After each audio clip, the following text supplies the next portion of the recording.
முன்னாள் அமைச்சர்களுக்கு எதிரான நிதி முறைகேடு புகார்கள் மீது விரைந்து நடவடிக்கை எடுக்க வேண்டும். புகார்கள் மீது விரைந்து நடவடிக்கை எடுக்க காவல்துறையினருக்கு சென்னை உயர்நீதிமன்றம் உத்தரவிட்டுள்ளது.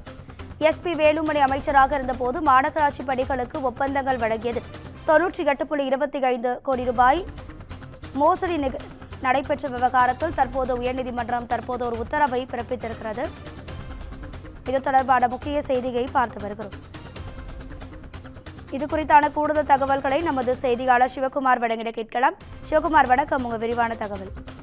முன்னாள் அமைச்சர்களுக்கு எதிரான நிதி முறைகேடு புகார்கள் மீது விரைந்த நடவடிக்கை எடுக்கணும் அப்படின்னு சொல்லி காவல்துறையினருக்கு தற்போது சென்னை உயர்நீதிமன்றமானது உத்தரவிட்டிருக்குதுங்க. முந்தைய அதிமுக ஆட்சி காலத்துல முன்னாள் அமைச்சர் எஸ்பி வேலுமணி உள்ளாட்சித்துறை அமைச்சராக பதவி வகித்த போது சென்னை, கோவை மாநகராட்சிகள்ல பல்வேறு பணிகளுக்கு ஒப்பந்தங்கள் வழங்கியதுல 98 கோடியே 25 லட்சம் ரூபாய் அளவுக்கு முறைகேடு நடந்ததாக லஞ்ச ஒழிப்புத்துறை வழக்கு பதிவு செஞ்சிருந்தது. இந்த வழக்கை ரத்து செய்ய கோரி தனியார் நிறுவனங்கள் தாக்கல் செய்த வழக்கை தள்ளுபடி செய்த சென்னை உயர்நீதிமன்றம் குற்றப்பத்திரிகை தாக்கல் செய்ய சொல்லி உத்தரவிட்டிருந்தது. இந்த உத்தரவை அமல்படுத்தல அப்படின்னு கூறி புகார்தாரர்களான அறப்போர் இயக்கம் தரப்புல தாக்கல் செய்யப்பட்ட நீதிமன்ற அவமதிப்பு வழக்கு இன்னைக்கு நீதிபதி ஆனந்த் வெங்கடேஷ் மீண்டும் விசாரணைக்கு வந்தது.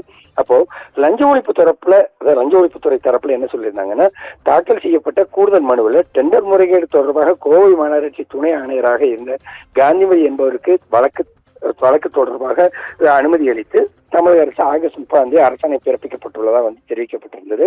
மேலும் இரு அதிகாரிகளுக்கு எதிரான வழக்கு தொடர அனுமதி பெற வேண்டியுள்ளதாக லஞ்ச ஒழிப்புத்துறை தரப்புல ஆஜரான வழக்கறிஞர் ராஜ்திலக் தெரிவிச்சாரு.